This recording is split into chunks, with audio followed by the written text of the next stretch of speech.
미국 사람들은 자식들의 이름을 성경의 인물로 많이 붙입니다. 그런데 그 중에 아예 붙이지 않는 두 명이 있습니다. 다들 짐작하셨겠지만은 구약에서는 가인이요, 신약에서는 가룟 유다입니다.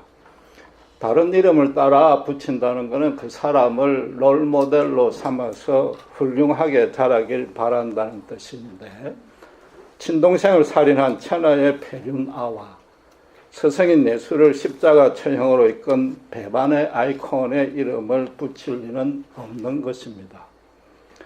몇 주간 살펴본 대로 가인은 표면적으로는 동생을 죽였지만 내용적으로는 사실은 하나님을 죽인 셈입니다.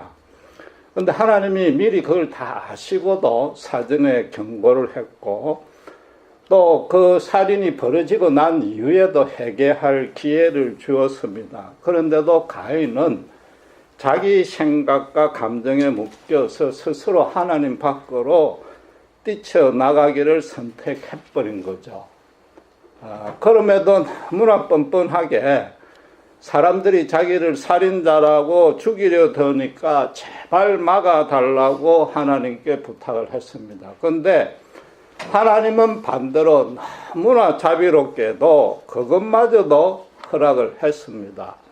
우리 방금 읽은 15절이 말하자면 이마에 주홍글씨로 살인자라고 딱 찍히게 하지 아니하고 하나님의 보호받는 자라고 표식을 했다는 거죠.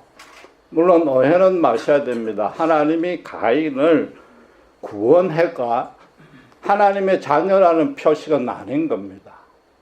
살인 금지, 하나님 딱 이렇게 적어 놓은 거죠.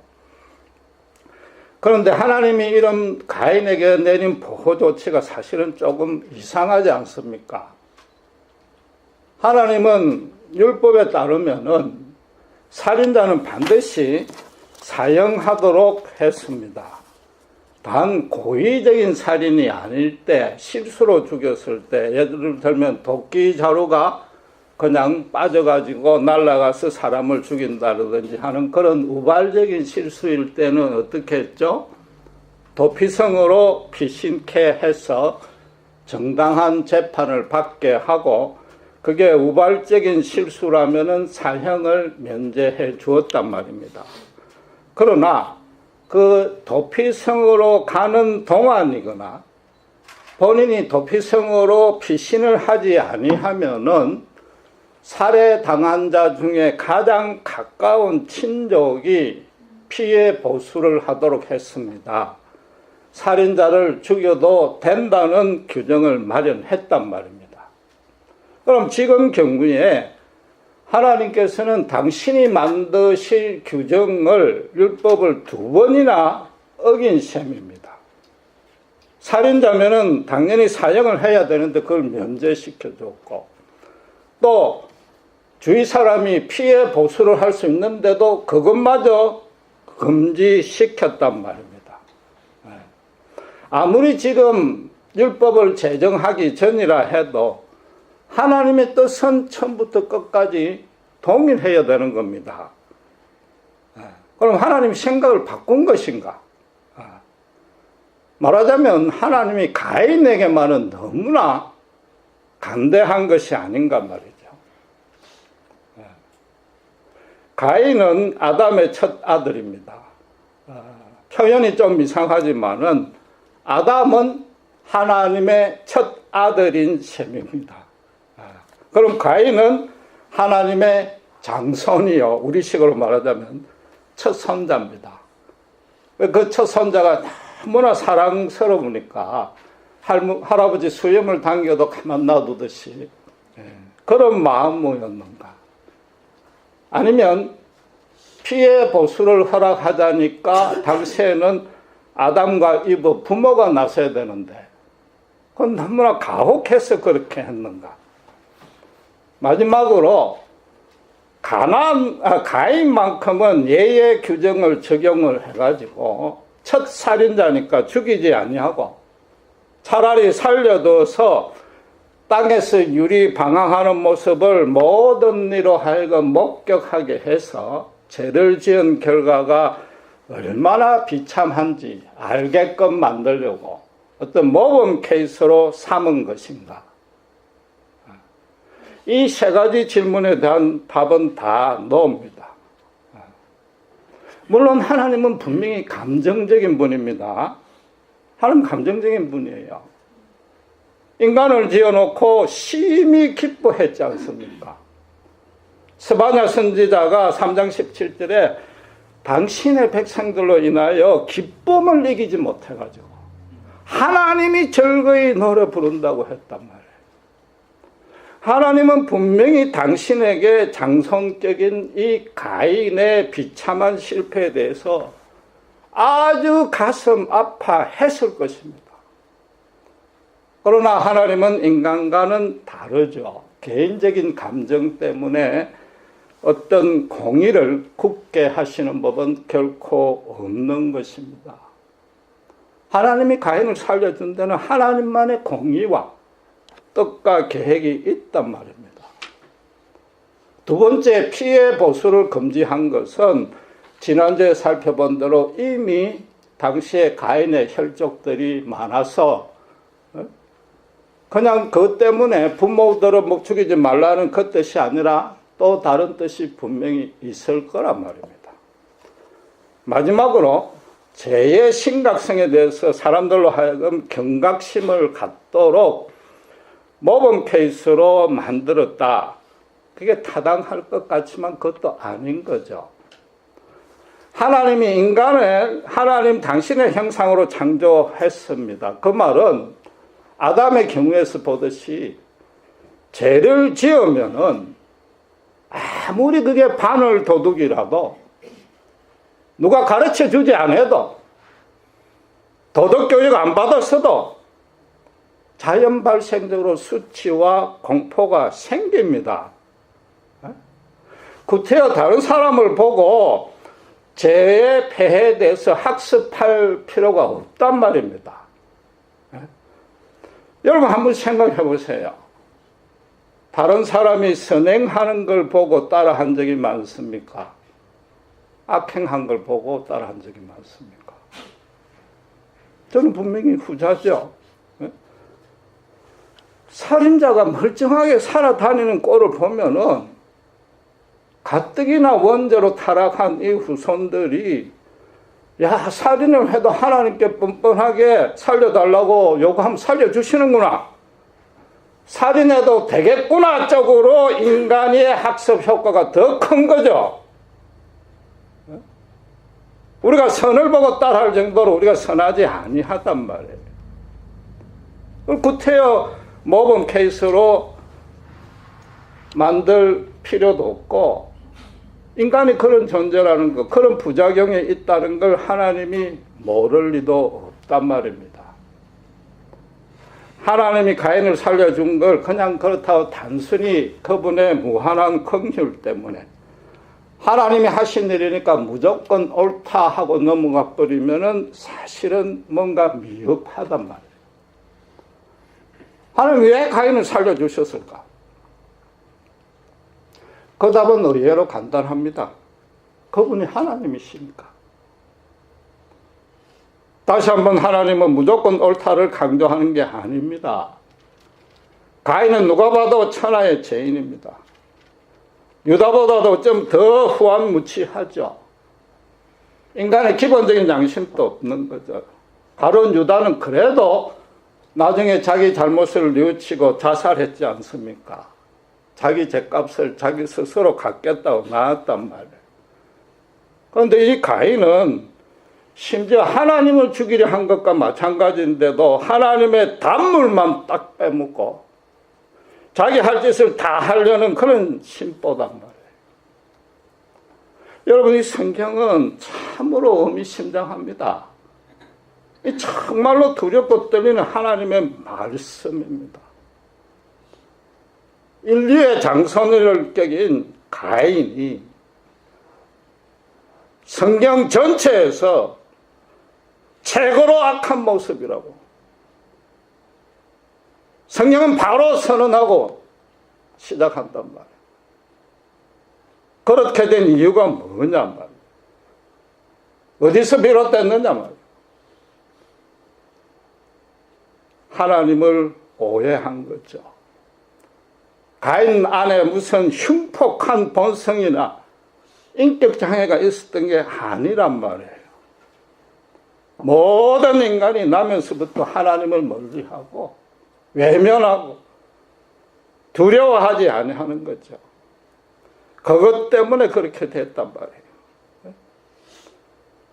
너무나 이게 하나님의 일방적인 선언인가? 인간의 사정을 전혀 고려하지 않냐고 무조건 믿으라는 얘기인가? 인간이 이해가 안 되는 말을 성경이 써놨으니까 더더구나 그게 하나님의 말씀인 거예요.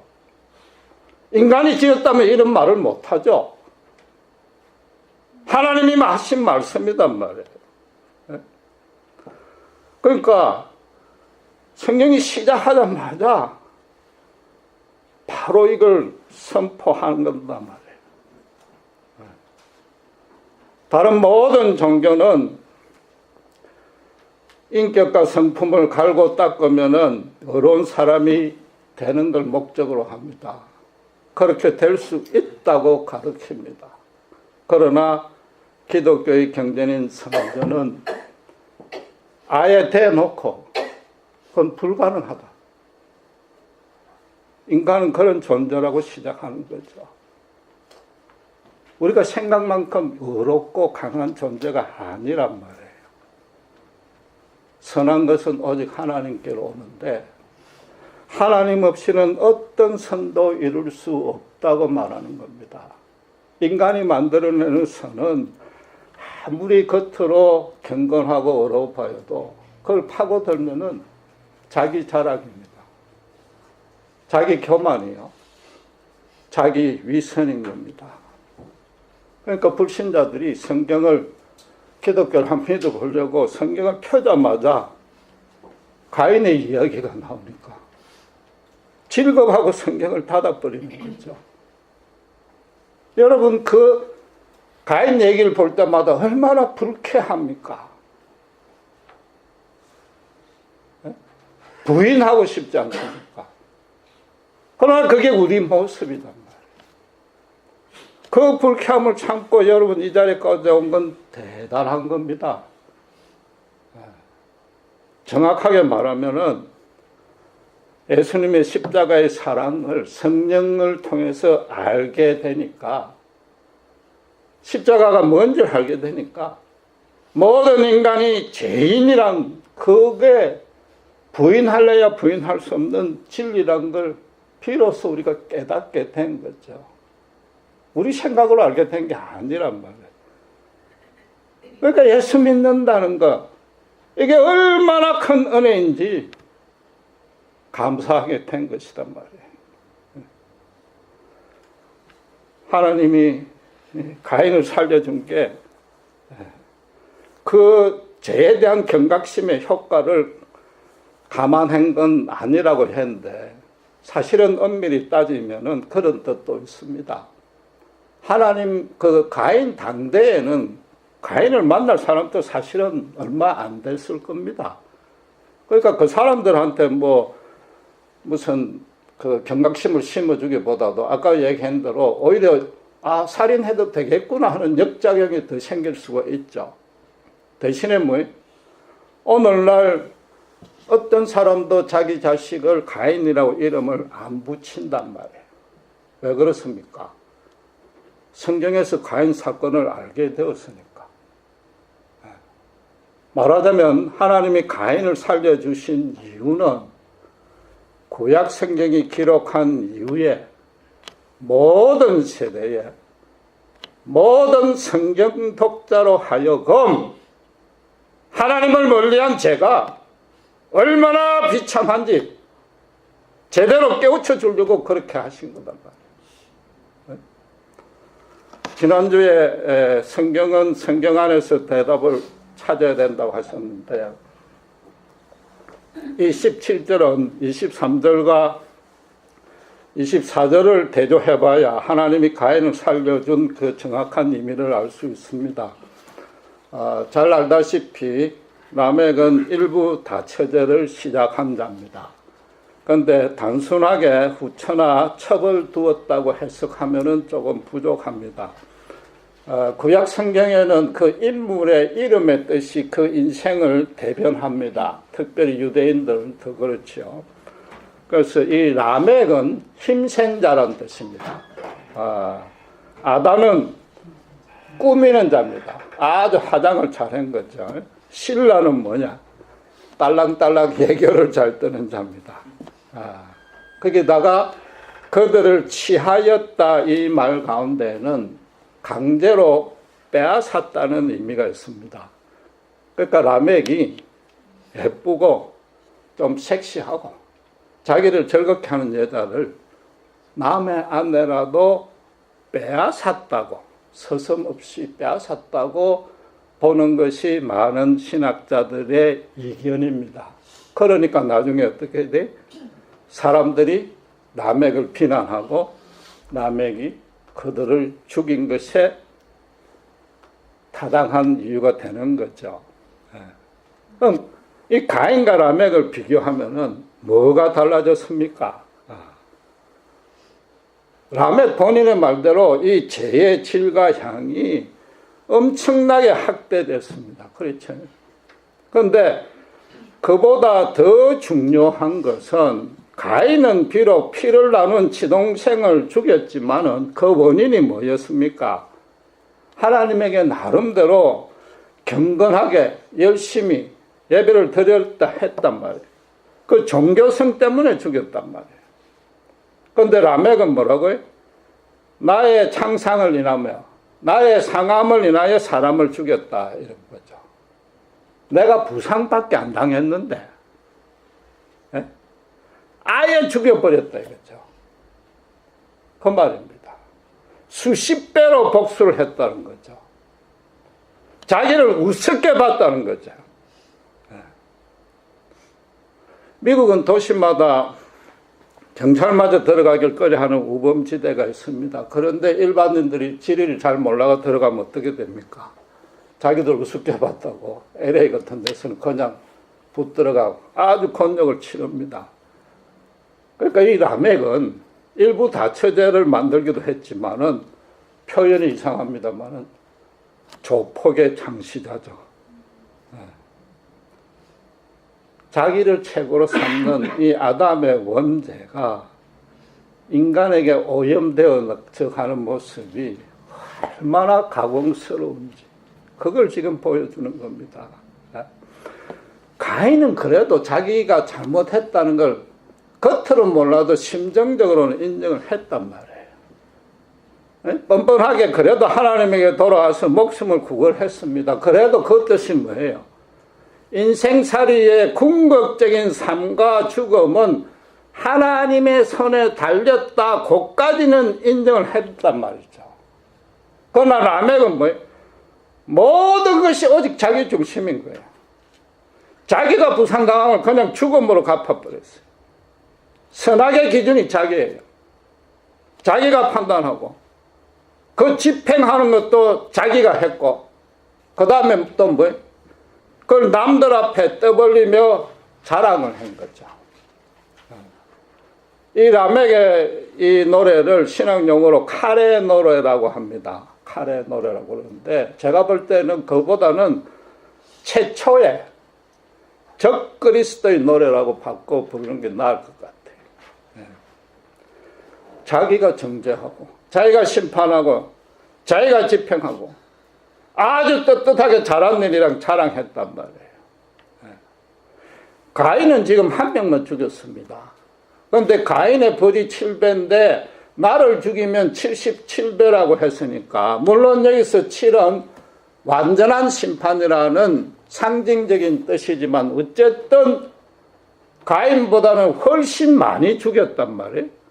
그럼 벌을 받아도 훨씬 더 많이 받아야 되는데 거꾸로 자기를 죽인 자가 77배나 벌을 받을 거라는 거죠. 이거 뭐 하나님이 전혀 안중에도 없는 짓입니다. 이거 하나님이 아니라 이 완전히 사탄의 판결인 거죠. 이건 적그리스도의 노래인 겁니다. 최초의 적그리스도인 겁니다. 여러분, 성경이 참으로 흥미로운 게 23절을 보시면은 아내들 앞에서 그 노래를 불렀습니다. 이 너무 치사하지 않습니까? 어쩌면은 라멕이 밖에 나가서는 그 노래를 못 불렀다는 거죠. 밖에 나가면 라멕보다 더 흉악한 사람들이 있었다는 걸 암시할 수도 있습니다. 그러니까 어떻게 돼? 노아 홍수로 심판할 수밖에 없는 거죠. 여자 앞에서 남자가 힘세다고 자랑한 그 남자 축에도 안 되는 거죠. 아까 조폭을 창시한 게 아니라 아예 양아치의 창시자죠. 네? 이게 논예의 주제입니다만은 오늘 말씀과는 상관이 없지만 성경에 보면은 눈에는 눈, 이에는 이로 갚아라고 명시적으로 규정이 되어 있습니다. 그런데 그러면 현대인들이 볼 때 이건 도저히 이해가 안 되죠. 너무 가혹한 벌이 아니냐 하는데 그게 아닌 거죠. 바로 지금 라멕처럼 하지 말라는 겁니다. 라멕처럼 하지 말라는 겁니다.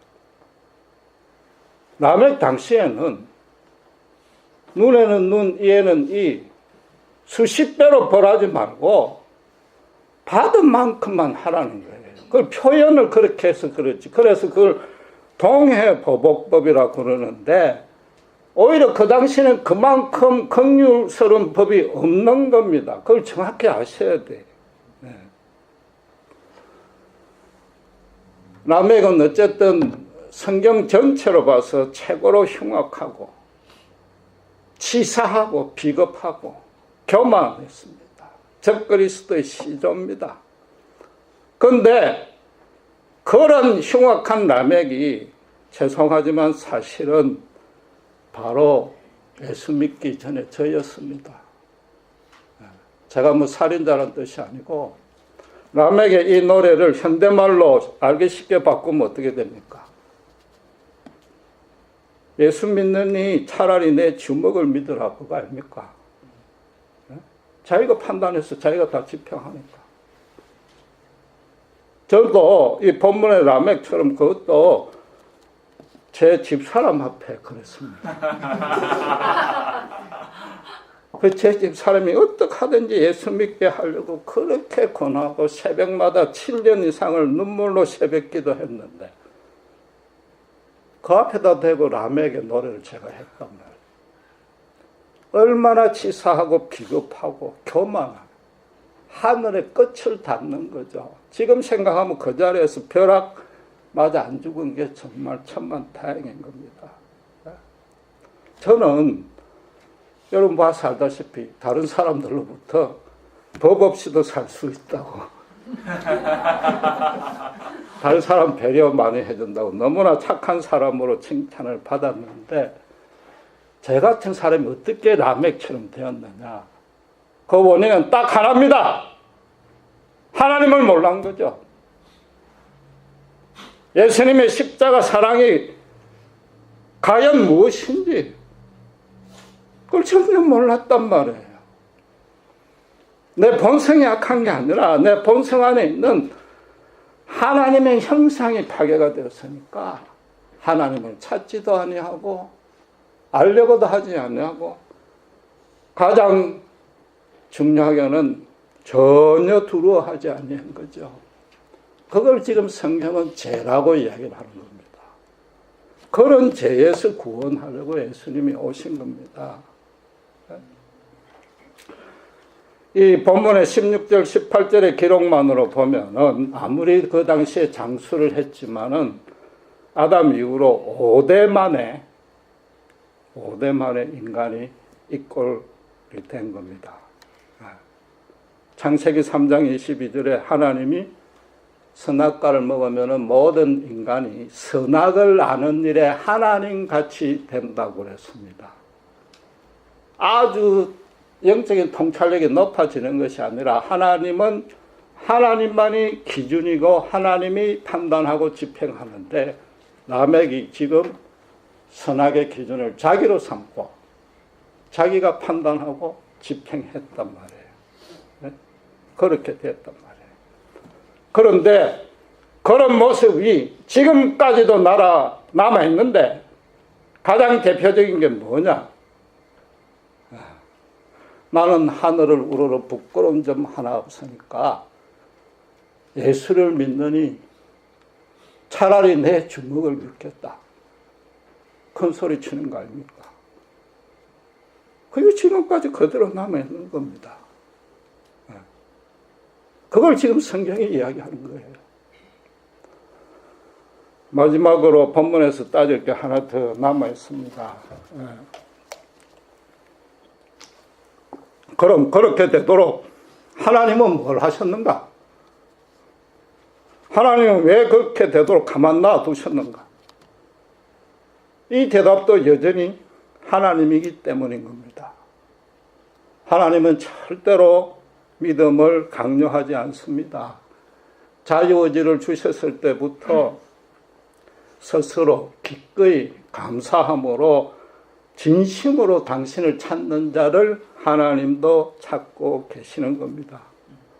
그 하나님의 권능과 사랑이 얼마나 강대하고 오묘한지 실제로 맛을 보고, 그래서 예수 십자가 구원만이 하나님이 유일하게 제시한 구원의 길이요 생명이란 걸 직접 체험한 자들, 그래서 십자가 앞에 엎드린 자만을 당신의 자녀로 삼아 주시겠다는 겁니다.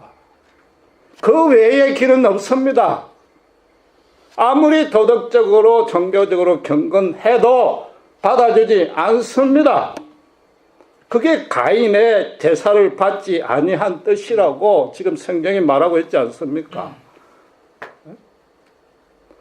믿음을 강요하지 아니한다는 것은 거꾸로 따지면은 나쁜 사람이 잘못해도 일일이 벌 주지 않는다는 겁니다. 일일이 벌을 주면 모두가 겁이 나서 믿죠. 겁나가 믿는 건 그건 진심으로 믿는 거 아니잖아요. 믿는 척이라도 해야 벌 안 받지 되는 거죠. 요즘 교회 나오는 사람들이 교회 나와 기도하면은 액땜은 할 것이고 뭐 천국 보장해 준다니까 믿어야지. 그건 믿음도 아니요. 그건 구원도 아닌 겁니다. 네? 하나님의 악인을 다루는 원칙은 선악과 검령에서부터 예수님의 십자가까지 단 한 번도 변화되지 않았습니다. 똑같습니다. 유일한 원리가 있습니다. 하나님을 떠나면 뭐라고요? 정령 죽음이다 이거죠. 죄를 짓자마자 공포와 수치에 빠진단 말이죠. 따로 더 벌 줄 필요가 없는 거예요. 최고로 흉악한 조폭도 자기 자식에게 그 조폭 직업을 물려주는 사람 아무도 없습니다. 그걸 물려주면 그건 정신병자죠. 그렇잖아요. 그 조폭은 그러니까 그 자체로 벌을 받은 겁니다. 그게 자기가 평생 수치라고 생각하니까 자식을 안 물려주는 거잖아요. 바울이 그래서 로마서 1장에 뭐라고 그랬어요? 하나님을 떠나 상실된 사람은 그 마음 그대로 가만 놔둔단 말이에요. 지금 가인을 보세요. 평생을 이 땅에서 유리방황하는데 어떤 의미나 가치 있는 일 하나도 조성하지 못하고 결국은 뭐예요? 17절 이하에 그냥 짐승처럼 후손 번식한 것밖에 더 있습니까? 그것도 람에게 선조가 되어 있고, 람에게는 얼마나 치사하고 부끄러운 인생입니까? 여러분 솔직히 가인이나 라멕 너무나 불쌍하지 않습니까? 현실적으로 라멕은 틀림없이 떵떵거리고 살았을 것입니다. 지금 우리가 오늘날에도 신자면서 악인의 형통을 부러워하는데 흔히들 무슨 말을 합니까? 부러워하면 그 자체로 진다고. 그렇잖아요? 악인에게 진 것입니다. 우리 믿음에게 진 것이에요. 악인의 형통을 부러워할 때 절대로 그 악인 자체는 부러워하지 아니하잖아요. 악인이 누리고 있는 현실의 형통, 사치, 풍요, 그걸 부러워하니까 자꾸 하나님 앞에 와서 하박국 선지자처럼 왜 악인이 형통합니까? 라고 묻는데 그건 경건하거나 심오한 질문도 아니에요. 우리가 가인의 모습에서 단 하나도 나아진 게 없다는 걸 반영하는 거예요. 죄의 본성이 그대로 살아있다는 거예요. 악인을 그냥 그대로 둔다는 것은 또 무슨 뜻이냐? 하나님의 관심, 보호, 사랑은 오직 당신을 진심으로 따르는 신자에게만 있다는 거죠. 가인을 쉽게 용서하신 것이 복수는 하나님만이 하시고 심판은 하나님만이 하시고 살인자라도 인간이 그걸 죽일 권한은 없다는 기본 뜻이 있지만 더 중요한 뜻은 신자로 하여금 죄를 짓지 말게 하려는 겁니다. 도피성을 두신 것도 억울한 죽은 자, 살인자를 보호하려는 뜻도 있지만은 그 사람을 친척이 잘못 알아서 죽이면 그 사람이 뭐예요? 살인죄가 되잖아요. 신자로 하여금 그걸 막는단 말이에요. 왜 가인의 이 뻔뻔한 요구를 들어주셨는가? 하나님은 하나님을 아는 백성, 아무리 소수라도 단 한 명이라도 그 사람을 통해서 이 땅을 아름답고 진실하고 선하게 바꾸기 원하시는 거예요. 여러분 실감하시잖아요. 사실은 예수 믿고 난 이후에 제일 먼저 막아주시는 건 고난이고 그 다음에는 어떤 실수요 실패인데 차츰차츰 믿음이 나아지면은 죄 짓는 것에서 막아주신단 말이에요. 예수 믿고 나면은 세상에서 그 친하게 지나고 신나게 같이 놀던 친구들이 다 떨어져 나갑니다. 세상은 불타는 금요일이라고 신나게 주말을 보낼지 모르지만 우리는 금요 찬양하고 주일 예배 와야 됩니다. 이거 감사하셔야 돼요. 안 그러면 언제든지 세상으로 뛰쳐나간단 말이에요. 제가 좀 과장된 이야기가 아니고 있는 그대로 받아주시면은 저 같은 경우에는 조금이라도 나쁜 생각을 하면은 꼭 이런 데 길 가다 책상 모서리 같은 데 콱 발이 찍혀요. 야, 이 목사야, 네가 다시 라멕으로 돌아갈래? 검색이 들리는 겁니다. 하나님이 당신의 영광스러운 계획은 오직 신자를 통해서 이루십니다. 신자 개인에게도 영광스러운 계획이 있고 신자의 공동체, 우리 교회 안에도 분명히 그런 영광스러운 계획이 있으며 여러분의 자녀가 지금 아무리 예를 믿어도 30년, 40년 뒤에 하나님만의 영광스러운 계획이 있단 말이에요. 역사가 그분의 역사지만은 그 역사를 이끄는 주역은 신자요. 그걸 혜택을 누리는 수혜자도 신자단 말이에요. 신자에게 왜 고난이 끊어지지 아니한가? 하나님 쪽에서 우리를 거룩하게 예수 그리스도의 장성한 분량에 이르기까지 자라게 하고 싶은 갈망이 우리보다 훨씬 그분이 더 크고 그분이 그 길로 이끄는 중이란 말입니다. 조금만 잘못하면 조금만 죄를 짓는다고 해서 조금만 하나님 멀리 한다고 해서 당장 절대 벌 주지 아니합니다. 스스로 기꺼이 돌아오시기를 기다리시고 그래도 안 돌아오면 하나님이 어떻게 성령님께서 대신해서 말할 수 없는 탄식으로 속에서 간구하시잖아요. 여러분의 생각이, 여러분의 믿음이, 여러분의 마음이 업앤다운 될 때 하나님이 대신 간구하고 있고 영적으로 눌릴 때 제일 먼저 보셔야 될 건 하나님과 나의 거리가 얼마나 떨어져 있는가 그걸 측정하셔야 돼요. 주여 나를 이런 나를 기도 좀 덜 하고 말씀 덜 보고가 아니라 이런 나 자신을 긍휼히 여겨 주시옵소서. 그 한마디만 하면은 당장의 그 거리가 1cm도 안 되게 좁혀지는 것입니다. 여러분 예수 믿는다는 것이 엄청난 겁니다. 단순히 구원 얻는 거 아니에요. 천국 보장받는 거 아니에요. 하나님이 살아계셔서 지금 이 예배 안에 분명히 와 계십니다. 왜 그러지 아세요? 신자만이 갖고 있는 유일한 특권을 주시려고 신자는 더 이상 죄를 짓고 싶어도 자기 마음대로 못 짓는 게 됐단 말이에요. 그게 신자가 갖고 있는 특권인 겁니다. 세상 사람 모르는 거죠. 상상도 못하는 거예요.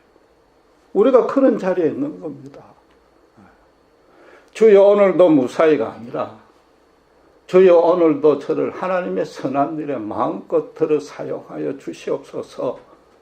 그 고백이 우리 모두에게 나오게 하기 위해서 오늘날 성경 보는 모든 신자로 하여금 그 고백이 나오게 하기 위해서 가인을 살려준 겁니다. 기도하겠습니다.